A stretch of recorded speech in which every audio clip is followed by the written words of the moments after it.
amical. Parce que quand on dit Jésus l'aimait, il dit Jésus le philéo. Donc Jésus était ami avec cette famille et il les chérissait.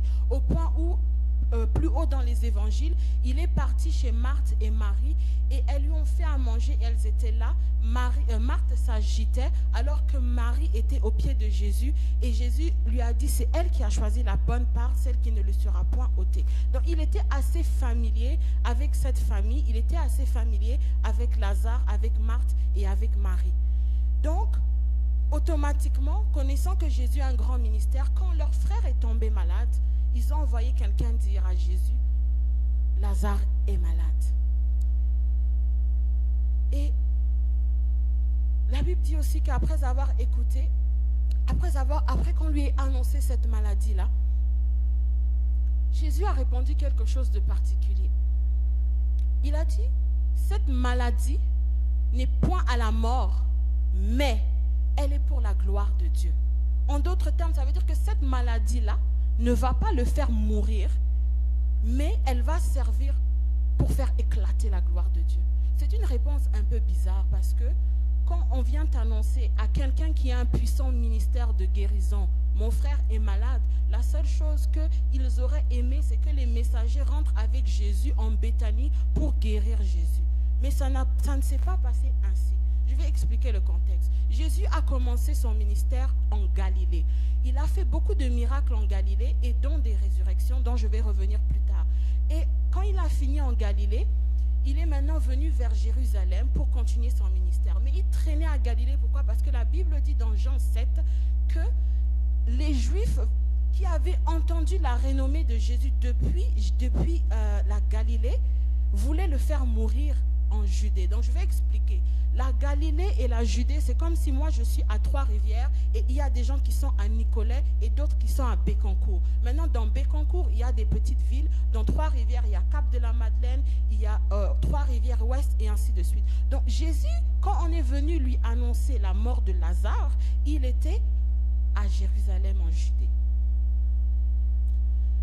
Donc il avait fini son ministère en Galilée. Il avait traîné là-bas parce que les Juifs voulaient le faire mourir. Il est venu à Jérusalem et effectivement, quand on va dans le chapitre de Jean, dans le chapitre 10 de l'évangile de Jean, les Juifs ont cherché à le faire mourir parce qu'il a dit que je suis le Fils de Dieu, je suis le Messie, je suis le Christ. Pour eux, c'est un blasphème total. Alors quand ils ont cherché à le lapider et à le faire mourir, la Bible dit que Jésus a quitté de là et il est parti en Pérée. Pérée, c'est une contrée voisine, c'est une contrée qui est à 2 jours de marche de Jérusalem et Béthanie. Donc quand la parole de la maladie de Lazare est arrivée à Jésus, il était à 2 jours de marche de là où Lazare était. Donc, on dit qu'il a appris que Lazare était malade et il resta 2 jours de plus là où il était. Donc, lorsque les disciples, ensuite, ils sont retournés en Judée, quand on lui a annoncé la maladie de Lazare, la Bible dit, comme je disais tout de suite, il est resté 2 jours. Il a attendu, il a fait exprès de ne pas se déplacer. Et au bout d'un moment, Jésus reçoit une parole de connaissance. On dit, Jésus dit à ses disciples, Lazare est mort, Lazare dort, mais je vais aller le réveiller. Alors les disciples, ils ne comprennent pas. Jésus, lui, venait de recevoir la révélation par le Saint-Esprit que Lazare était mort. Et il le dit à ses disciples en parabole, il dit, Lazare dort, je vais aller le réveiller. Mais c'est un terme que ce n'est pas la première fois qu'il a utilisé, parce qu'il a utilisé avant ça pour ressusciter la fille de Jairus. Donc ce n'est pas un terme qui leur était inconnu. Donc Jésus dit, je m'en vais réveiller Lazare. Et les disciples, eux, ils pensent que ils pensent que Lazare dort d'un sommeil naturel. Parce que plus tard, il va dire, les disciples vont dire, s'il dort, il sera guéri. Alors que Jésus, lui, il a dit, Lazare dort, je vais le réveiller. Les disciples répondent, s'il dort, il sera guéri. Entre réveiller et guérir, il y a un très large fossé. Dites avec moi incrédulité. comme ils n'ont pas compris, Jésus a saisi que mes disciples avec qui je marche, ils n'ont pas compris que je suis en train de leur dire que Lazare, au fait, il n'est pas en train de dormir d'un sommeil naturel. Lazare est mort. Alors il leur dit ouvertement, Lazare est mort. Et là encore, les disciples ne le croient pas. Au point où Jésus est obligé de leur dire, à cause de vous, afin que vous croyiez, je me réjouis que je n'étais pas là quand Lazare est mort, afin que la gloire de Dieu puisse éclater.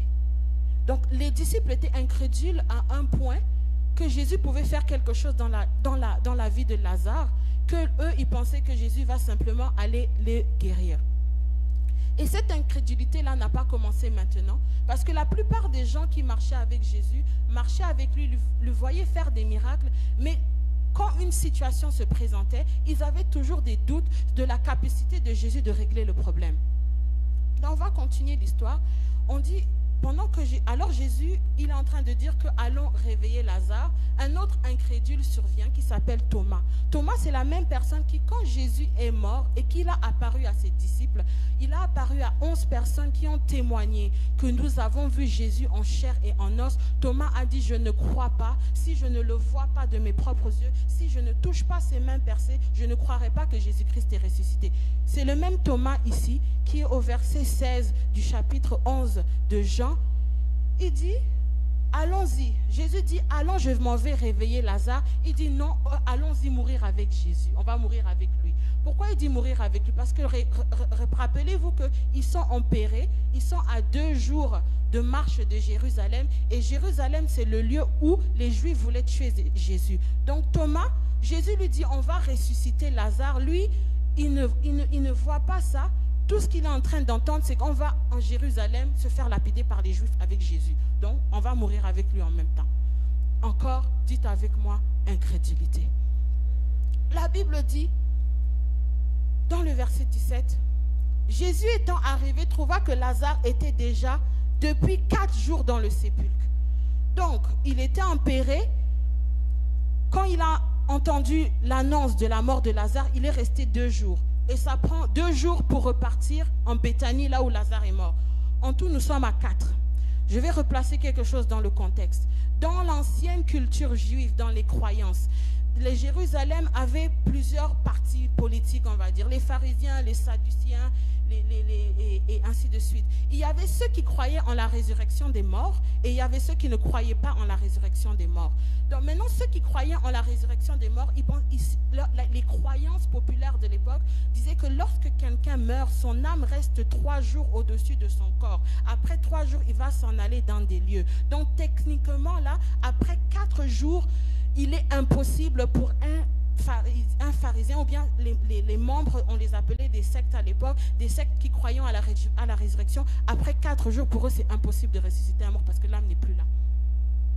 On avance. Mais Jésus a fait exprès d'attendre 4 jours. Il a fait exprès d'attendre 4 jours. Maintenant, 4 jours après, il arrive en Béthanie et Marthe apprend qu'il est là. Elle se lève, ils sont dans leur maison, ils sont en train de pleurer et elle court vers Jésus qui est à l'entrée de la ville. La première chose qu'elle fait, c'est se lamenter. Elle dit, Seigneur, si tu eusses été là, mon frère ne serait pas mort. Quelle parole d'incrédulité.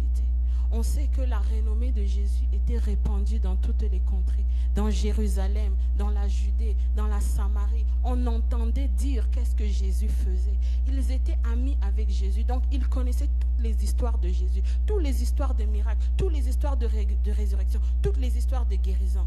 Mais Marie, ceux qui faisaient partie des intimes de Jésus, avec Jean et sa mère, Marthe, Marie et Lazare, elle dit à Jésus quand elle le voit, elle ne lui dit pas bonjour Seigneur, Seigneur je t'aime, merci parce que tu es venu. Elle dit, si tu eusses été là, mon frère ne serait pas mort. Si on reprend dans Luc 10, versets 40 et 41, c'est toujours la même Marthe qui, quand Jésus est venu manger chez eux, elle était affairée, en train de préparer à manger. manger pour Jésus qui ne lui a rien demandé. Et dans son affairage, elle était frustrée parce que sa sœur n'était pas en train de l'aider à préparer. C'est comme si tu es dans une maison, tu dois recevoir 50 personnes et ces 50 personnes-là, tu es en train d'aller de gauche à droite, de gauche à droite, de gauche à droite pour tout préparer. Et puis ta sœur, elle est assise, elle ne fait rien. Mais Jésus, elle vient vers Jésus encore pour se lamenter. Elle dit, Seigneur, mais ma sœur, elle ne m'aide pas. C'est injuste. Il dit, calme-toi, Marthe. Tu t'inquiètes et tu t'agites pour beaucoup de choses. Marie a choisi la bonne part, celle qui ne lui sera point ôtée.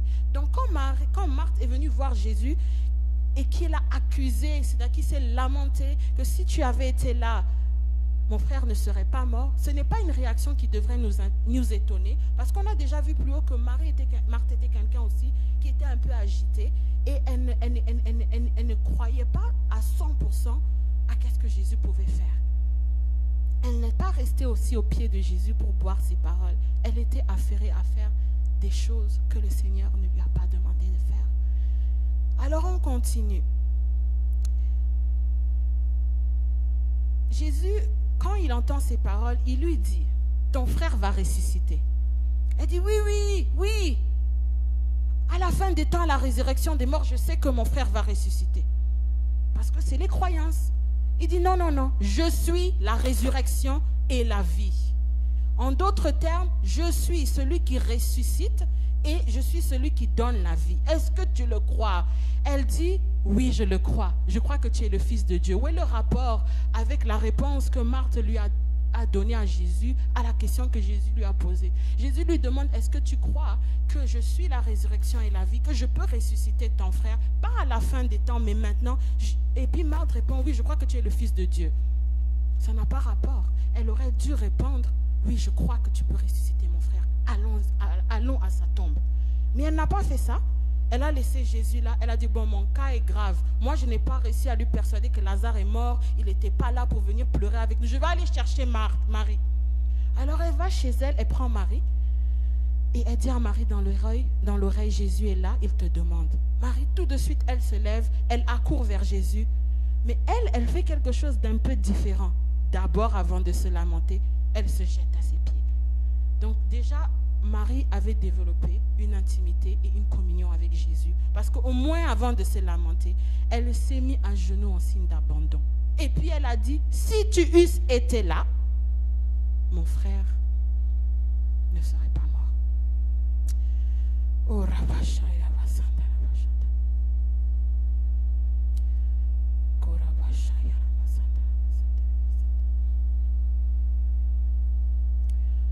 alors elle commence à pleurer. Et Jésus, non, il est venu en chair, hein, il est Dieu, il est ému de compassion devant les larmes de Marie. C'est tout à fait normal. Quand on vit un deuil et qu'on voit les gens pleurer, on va être ému. Et il les aimait beaucoup.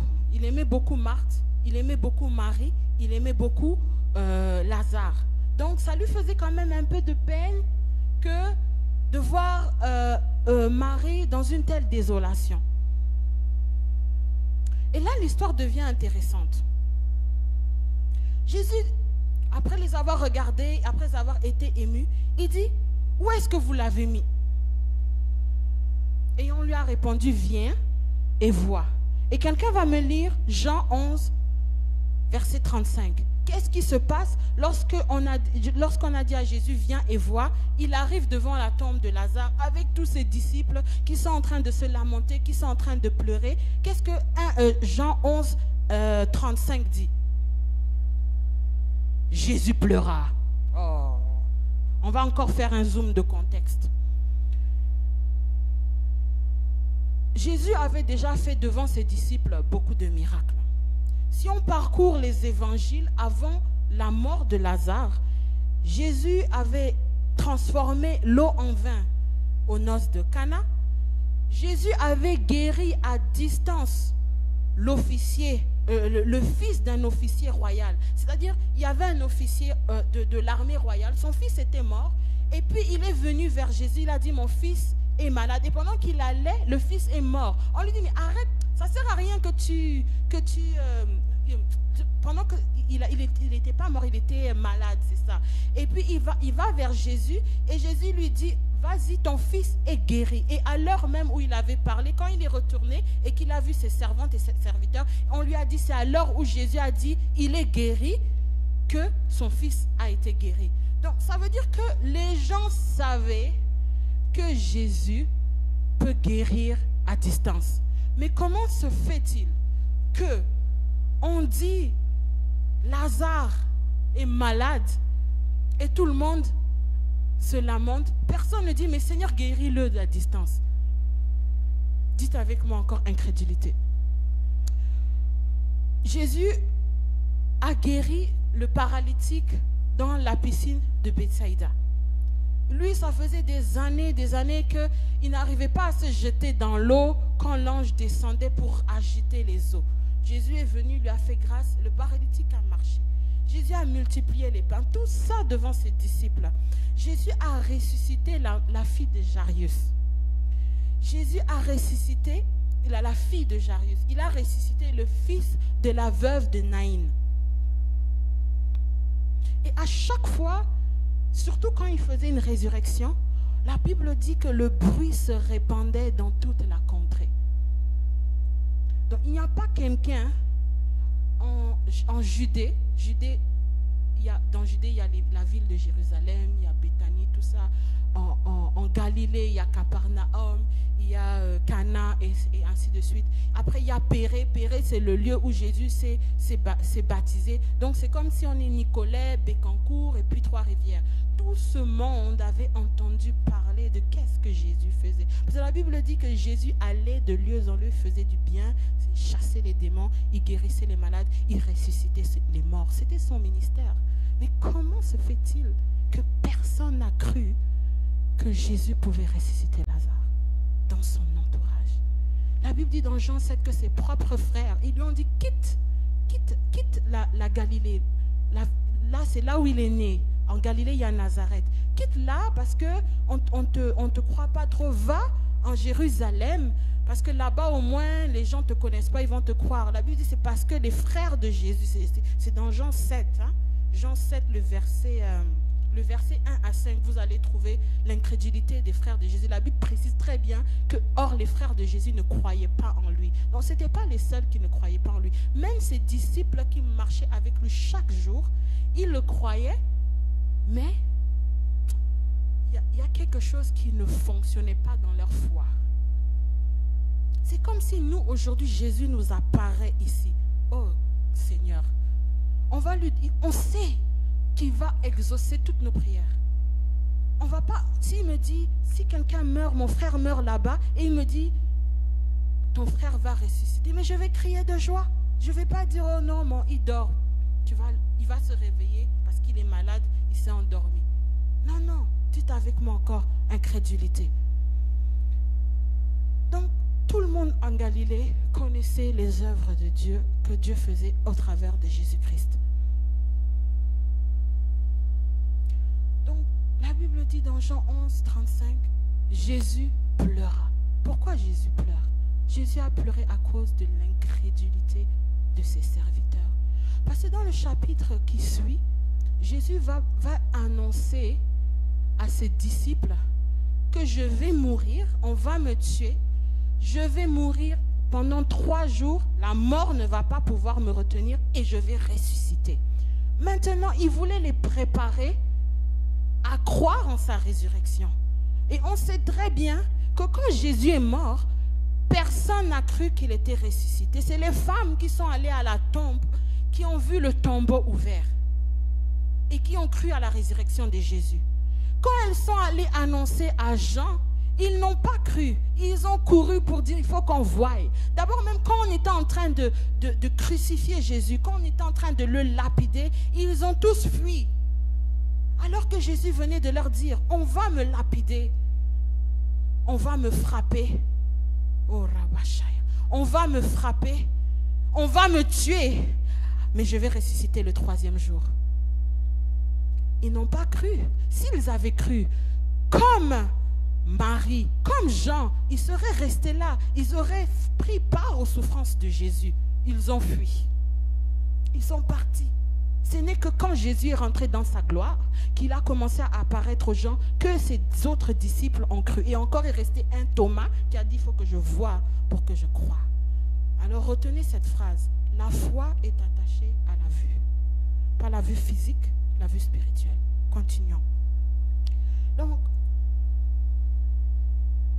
Jésus, il voulait, dans cette mort de Lazare, Jésus a fait donc exprès de prendre 4 jours avant d'arriver au lieu de la mort pour que les disciples se rendent compte de la puissance de Dieu. Parce que comme je dis, pour les Juifs, après 4 jours, c'est impossible de le ressusciter. Dieu, c'est le Dieu qui intervient à la dernière minute. C'est-à-dire, il ne partage sa gloire avec personne. Lorsqu'il sait que tu as encore une branche sur laquelle t'accrocher, il risque de ne pas agir. Il va attendre pour voir qu'il n'y a personne qui peut t'aider, qu'il n'y a personne qui peut te sortir de ce problème pour intervenir. Parce qu'il ne partage sa gloire avec personne. C'est pour ça que Jésus a attendu. Il a fait exprès. Il a dit, je me réjouis que je n'étais pas là quand il est mort, afin que vous puissiez croire et que la gloire de Dieu puisse se manifester. Alors il arrive devant la grotte et étrangement, c'est une scène qui rappelle la résurrection de Jésus. C'est un tombeau dans lequel on a mis Lazare, on l'a mis des linges, on a mis un linge sur son visage et on a roulé la pierre. Donc c'est comme un flashback. C'est-à-dire Jésus voulait que les disciples voient que c'est possible, qu'il va ressusciter. Parce qu'il ne les avait pas encore dit je vais mourir et je vais ressusciter. Mais il voulait créer en eux la foi afin que quand ce jour va arriver, ils ne se dispersent pas. Parce que la Bible dit je vais frapper les bergers et les brebis seront dispersées. Et il avait raison parce que quand les disciples n'ont pas été assez préparés malgré tout ce que Jésus a voulu faire. À travers la mort de Lazare, il voulait leur montrer que c'est possible d'être mort 4 jours et de ressusciter. La Bible dit que le corps de Lazare sentait déjà. Donc quand ton corps sent, ça veut dire que dans tes intestins, tout en toi est mort, pourri. Donc c'est-à-dire ça ne prend que la puissance de la résurrection pour remettre tout ça en place. Et c'était instantané. Jésus a crié, Lazare sort, et la Bible dit un corps qui était pourri, un corps qui était lié, un corps sur lequel on avait mis un linge, un corps qu'on avait mis dans un tombeau, un corps on avait roulé la pierre, on a dit que sa vie est terminée. Jésus a dit, sors. Alors la maladie de Lazare n'était pas à la mort. Bien que ça allait le faire mourir, c'était pour la gloire de Dieu. Donc, la maladie, là, Lazare, représente les situations dans nos vies. Lazare représente les problèmes que nous pouvons avoir. Lazare représente les maladies. Lazare représente les épreuves. Nous sommes des chrétiens. Un chrétien ne peut pas marcher une vie chrétienne normale sans rencontrer Satan sur sa route.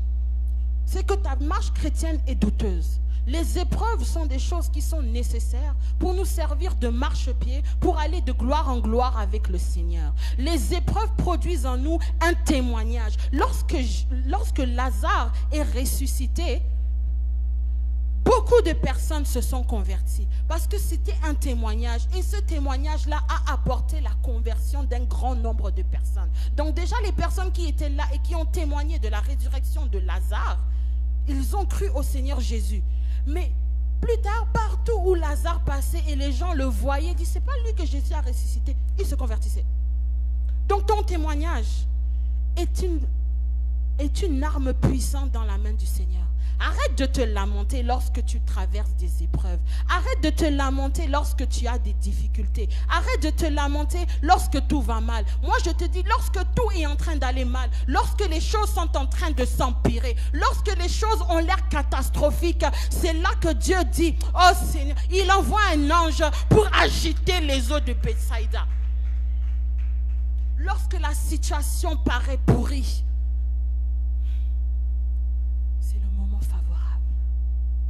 Dieu puisse intervenir. Parce qu'il partage sa gloire avec personne. Lorsque quelqu'un se noie, les sauveteurs, ils attendent. Ils voient que tu es en train de te noyer. Mais ils attendent que tu épuises tes forces. Et puis là, ils viennent te sauver. Pourquoi? Parce que s'ils vont tout de suite, il va te faire couler. Et Dieu, c'est comme ça. Il va te laisser épuiser tes forces. Il va te laisser épuiser tes forces.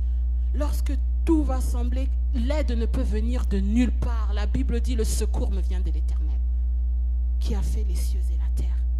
Donc Lazare représente les épreuves. Lazare représente les maladies. Lazare représente les situations, les problèmes financiers, les problèmes de stérilité, les problèmes conjugaux. Toute situation qui perdure, c'est un moyen pour que la gloire de Dieu puisse éclater dans ta vie. C'est un moyen, pas seulement pour que la gloire de Dieu puisse éclater dans ta vie, mais c'est un moyen pour que d'autres personnes, au travers de toi, puissent savoir que Dieu l'a fait pour lui, il peut aussi le faire pour moi.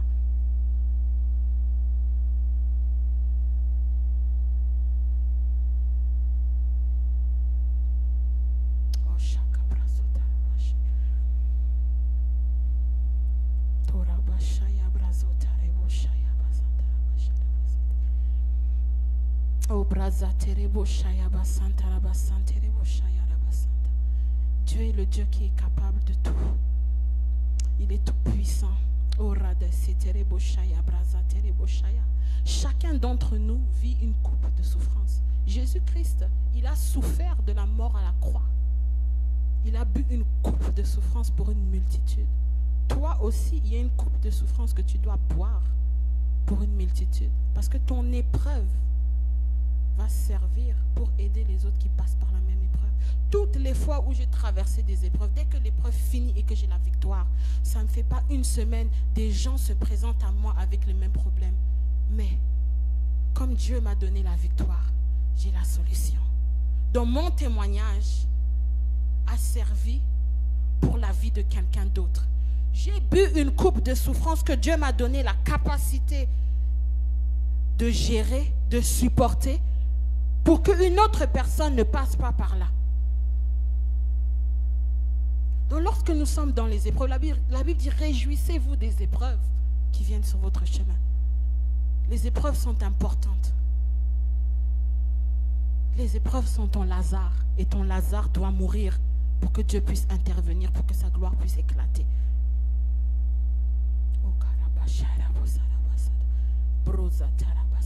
C'est vrai que les épreuves sont douloureuses, mais elles sont nécessaires. Je ne sais pas ce que tu vis ce matin, mais quand tu es dans les épreuves, quand tu es dans les difficultés, quelle est ton attitude? Quelle est l'attitude de ton cœur? Dans toutes les situations, surtout les plus difficiles, adore ton Dieu. C'est lui qui donne la vie. Il est la résurrection et la vie. Dans les moments d'épreuve, l'adoration est la chose qui va nous garder, qui va garder nos cœurs et nos yeux fixés sur Jésus-Christ. Je vais prendre un petit témoignage. Mon frère, à la même époque, l'année dernière, est décédé tragiquement, brutalement. Il avait à peine 35 ans. C'était la désolation. J'étais comme Marthe, j'étais comme Marie. Je ne comprenais pas d'où est sortie cette mort. Mais moi, je n'ai pas reçu une parole de foi comme quoi le Seigneur a dit, je vais ressusciter ton frère. Mais il est décédé. Comment tu fais? J'ai commencé à adorer Dieu. J'ai commencé à dire à Dieu, merci pour tes bienfaits. Merci pour la vie de mon frère. Merci pour ce que tu as fait. Et ce qui m'a réjoui le cœur, c'est qu'il avait donné sa vie à Christ. Il a été sauvé comme au travers du feu. À la dernière minute. Et je bénissais le Seigneur. J'étais dans la présence de Dieu. Merci Seigneur pour mon frère. tellement que j'avais l'impression, je disais à mon mari, j'ai l'impression que Jésus va rentrer dans ma chambre. C'est maintenant que je viens de comprendre que c'était la présence de Jésus. Le Saint-Esprit est un consolateur. Dans les moments d'épreuve, agenouillons-nous et rappelons à Dieu ses exploits. Tout chrétien a un témoignage. Que ce témoignage serve pour la gloire de Dieu. Dans les problèmes, louons le Seigneur. Dans le problème, bénissons Dieu. Dans les problèmes, ayons l'attitude de cœur de venir devant notre Père et dire, Seigneur, dans cette situation, qu'est-ce que tu veux m'appeler? Peut-être que Dieu te met dans l'épreuve financière parce que tu ne sais pas gérer l'argent. Et il t'appelle à avoir beaucoup d'argent entre tes mains. Mais si tu ne sais pas gérer le 10 $ qu'il te donne, si tu ne sais pas gérer le 100 $ qu'il te donne, si tu ne sais pas gérer le 2000 $ qu'il te donne, tu ne sauras pas gérer le 1000 $ qu'il te donne. Si tu ne sais pas donner la dîme de 10 $, la dîme de 100 $, la dîme de 1000 $, tu ne pourras jamais donner la dîme de 1 million. Alors Dieu ne peut pas te faire confiance avec son argent. Épreuve des finances peut cacher que Dieu veut que tu apprennes à gérer et à semer et à donner. Parce qu'il t'appelle à être riche pour bénir une multitude. La maladie, la stérilité. Il n'y a pas une femme dans la Bible qui a été stérile, qui n'a pas donné naissance à un grand homme de Dieu. Toutes les femmes qui ont été stériles très longtemps dans la Bible ont enfanté soit des prophètes, soit des gens qui ont bouleversé le monde. Donc la stérilité que tu traverses, pendant que toi tu n'arrives pas à enfanter, tu as attendu 1 an, tu as attendu 5 ans, d'autres attendent 20 ans. Mais quand elles accouchent, la gloire de Dieu éclate. Et leur ministère est d'aider les femmes qui sont stériles à accoucher. Elles ont bu la coupe pour qu'une femme n'attende pas 20 ans, pour qu'une femme n'attende pas 30 ans avant d'enfanter. Elle va prier et puis l'enfant va venir. Pourquoi? Parce qu'elle a bu la coupe de la souffrance, de la désolation, des larmes et des pleurs pendant 20 ans à ta place. Réjouissons-nous des épreuves. Même si c'est Satan qui amène les épreuves dans notre vie, Dieu utilise même Satan pour accomplir ses desseins. C'est sa créature. C'est pour ça que la Bible dit, vous marcherez sur les serpents et sur les scorpions et rien ne pourra vous nuire. Ça ne veut pas dire que les chrétiens, le diable ne va pas les attaquer. Il va nous attaquer, très bien. Mais nous avons toujours la victoire. Nous triomphons toujours en Christ. Parce que la finalité du diable, c'est le feu de l'enfer. La finalité des enfants de Dieu, c'est le paradis céleste. Donc même si le diable nous attaque avec les épreuves, même si ce n'est pas une épreuve que Dieu avait permis dans ta vie, et que c'est le diable, même si c'est toi qui as ouvert une porte, sache que tu triomphes toujours en Jésus-Christ. Toutes les épreuves d'un enfant de Dieu qui marche dans la sainteté, qui marche dans la consécration. Oh Seigneur, l'ennemi ne peut pas avoir de droit sur sa vie. Le diable va venir attaquer, oui, parce que je dis, si tu marches et que tu ne rencontres pas Satan sur ta route, c'est que tu as un problème. Quand les choses commencent à devenir, tu comprends plus, ça s'empire de jour en jour. Moi, je dis, oh Seigneur, je te bénis. Parce que le monde spirituel est agité. Ils sont obligés de multiplier les stratégies parce que ta bénédiction est déjà là.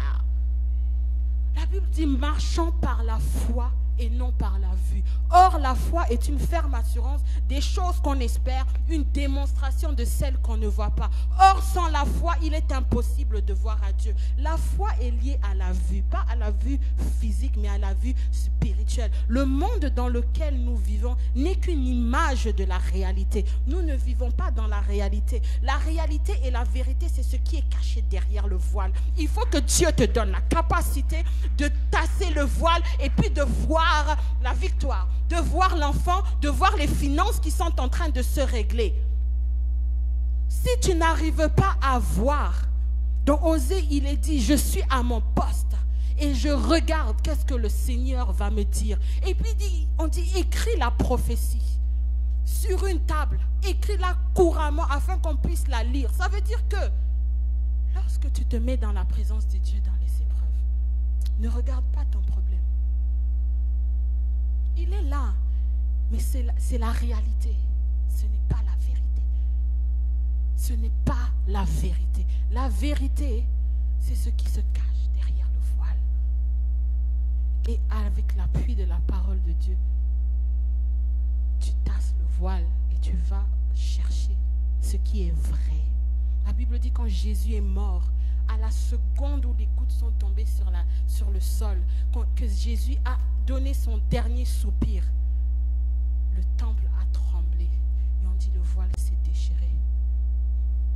Les enfants de Dieu doivent marcher par la vue spirituelle. Tu n'as pas d'enfant, visualise-toi avec un enfant dans tes bras. Je prends un exemple de la marche par la foi. Avant que je vienne dans ce pays, j'étais au Sénégal. Et envers et contre tout, je ne savais pas que je savais pas ce que je devais faire. Je venais de finir mes études. Je ne savais pas si je dois rentrer chez moi au Cameroun, si je dois rester au Sénégal. Qu'est-ce que je dois faire? Je ne sais pas. J'étais dans la confusion. Et j'ai reçu une parole de connaissance. Parole de sagesse aussi. Va au Canada, c'est là-bas que Dieu va te bénir. Et la personne me dit, va chercher la face de Dieu pour voir si cette parole vient vraiment de lui, si ça s'applique à toi. Je suis allée, c'était ma première année de conversion. Je suis rentrée dans un jeûne de 21 jours. Et je priais, Dieu, donne-moi la direction. Donne-moi la direction, donne-moi la direction. Parce qu'avant, personne ne voulait que j'aille au Canada. Ma soeur me dit, oh, tu ne peux pas venir. Oh, les parents disaient, il n'y a pas l'argent. Tu ne peux pas aller au Canada. On ne veut pas que tu ailles au Canada. J'ai fini le jeûne. 21 jours, j'appelle ma soeur. J'ai dit, oh, je veux venir au Canada. Elle dit, viens. Là, j'ai compris que c'est Dieu qui avait parlé. Alors maintenant, comment je vais partir? J'ai commencé à dire, Dieu, tu es mon Père.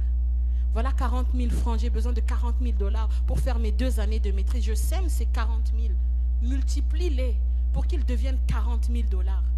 Et je commençais à faire mes papiers, il y avait des blocages et des blocages et des blocages, mais à chaque fois, Dieu marchait devant moi. Et finalement, il a mis des gens sur ma route, j'ai eu mes papiers. Et je n'avais pas d'argent pour payer le billet d'avion. Mais les gens me demandaient, mais toi tu fais quoi? Tu pars? Je n'ai pas encore le visa. Je n'ai même pas encore tous les papiers pour déposer le visa. J'ai dit oui, je pars le 4 août. Tu pars où? Je ne sais pas encore, mais je pars le 4 août.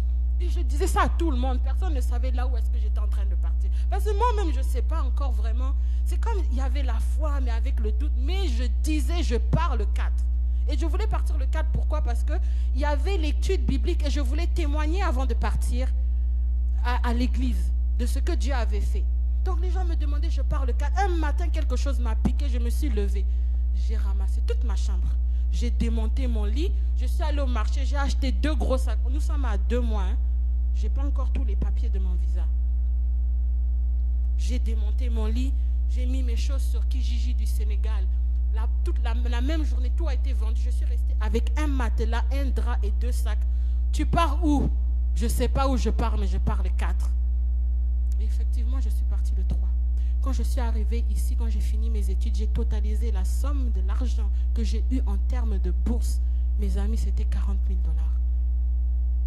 Donc, marchons par la foi et non par la vue. Lorsque nous avons des épreuves, essayons de voir au-delà du voile. Le voile, c'est cette réalité. Pour essayer d'illustrer ça, lorsque vous êtes sur un lac et que, par exemple, il y a une maison et que l'image de la maison se reflète sur l'eau. Vous voyez l'image que ça fait, hein? Ça fait comme des vagues, mais c'est comme un miroir, mais l'image est déformée.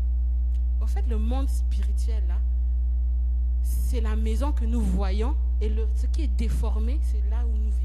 Nous vivons dans un monde déformé. Nous ne voyons pas clair.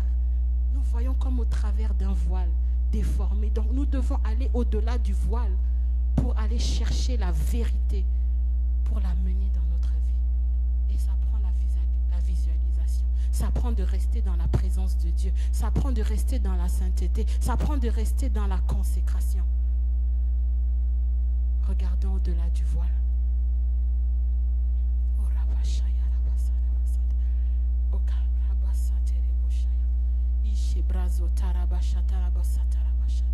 Dieu veut qu'on soit un instrument pour servir à sa gloire. C'est pour ça qu'il faut connaître les noms de Dieu. Dans tes épreuves financières, invoque le Yahweh Jireh. Lorsque tu es dans des combats, invoque Yahweh Nissi, c'est le Dieu de victoire. Yahweh Sabaoth, c'est celui qui est puissant dans les guerriers. La Bible dit que même si une armée camperait autour de moi, je serais sans crainte. Invoquons Dieu, adorons Dieu et regardons au-delà du voile. Est-ce que le groupe de louanges peut monter?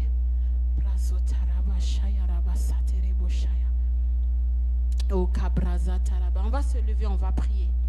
O shebraza terebo shebraza tarabashaya imbrazo tore kabrazo toro kabababashe imbrazo toro kabashaya terebose mika brazoto ibrande korabasha terebo shaya imbrazo toro kokore masantereboshe obraza terebo shaya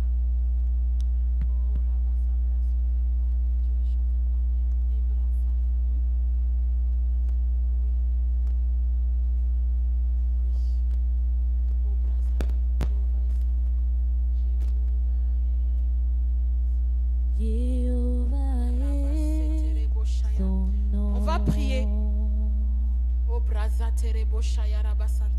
Mais la prière qu'on va faire, on va adorer Dieu. Parce que c'est le Dieu qui nous donne la victoire. La Bible dit, il est le puissant guerrier. La Bible dit, Jésus est l'astre brillant du matin. La Bible dit que Jésus est le soleil levant. Il est Elohim, il est El Shaddai. Il est l'apôtre de notre confession. Adorons Dieu. La Bible dit que Jésus, il est le lion de la tribu de Juda. Il est l'admirable. Adore ton Dieu. Il est l'admirable conseiller. Il est le pain de vie. Il est celui qui mène à la perfection. Oh, brazatere maya satere boshaya. Il est le bras de l'Éternel. Il est l'auteur de notre foi. Il est celui qui nous sauve. Il est l'auteur du salut éternel. Il est le Fils bien-aimé. Il est le souverain pasteur. Il est la pierre angulaire qu'ont rejeté ceux qui bâtissaient.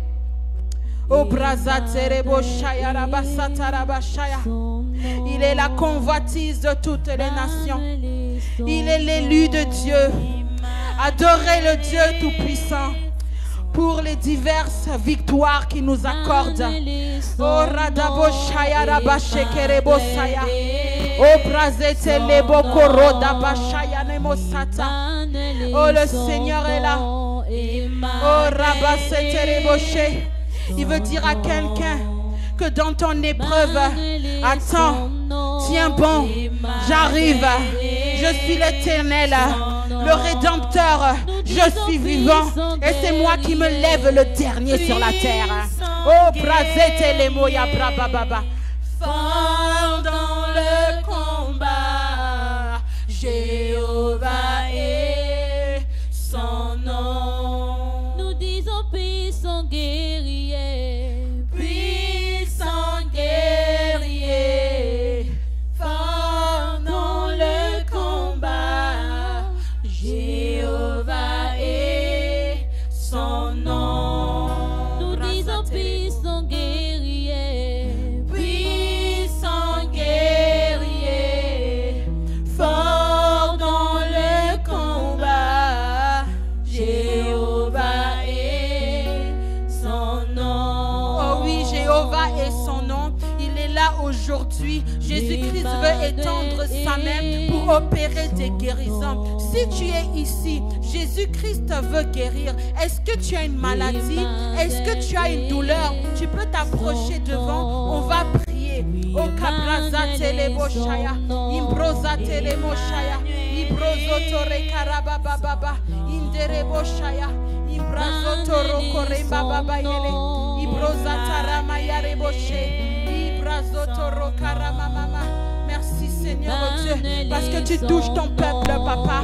Oh Seigneur, que la puissance de la résurrection descend dans ce lieu. Papa, étends ta main, que les écluses des cieux, Seigneur, oh Papa, soient ouvertes, Seigneur. Laisse que l'ange, Papa, vienne agiter les eaux. Les eaux sont agitées, les eaux sont agitées. Le Seigneur veut guérir, le Seigneur veut restaurer les gens qui ont des cœurs brisés.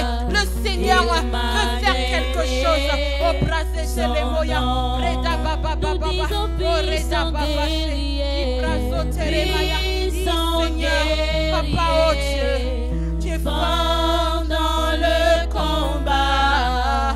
Emmanuel, son nom. Nous disons puissant guerrier, Puissant guerrier, fort dans le combat. Emmanuel, son nom. Jéhovah est son nom. Jéhovah est son nom. Jéhovah est son nom. Jéhovah est son nom. Jéhovah est. Jéhovah est son nom. Jéhovah est. Nous disons puissant guerrier, puissant guerrier, fort dans les combats. Jéhovah est son nom. Nous disons puissant guerrier, puissant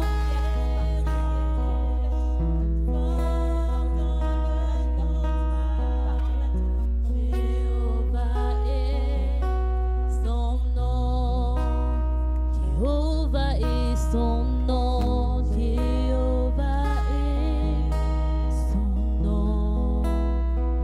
Jéhovah est son nom.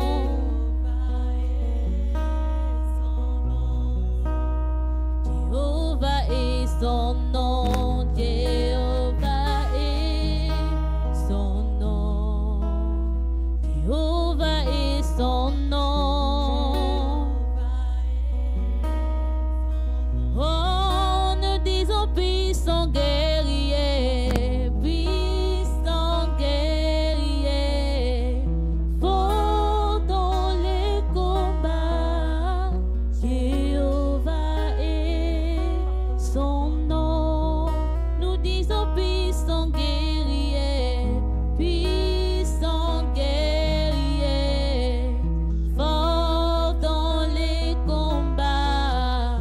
Jéhovah est son nom. Emmanuel est son nom. Oh, Emmanuel est son nom.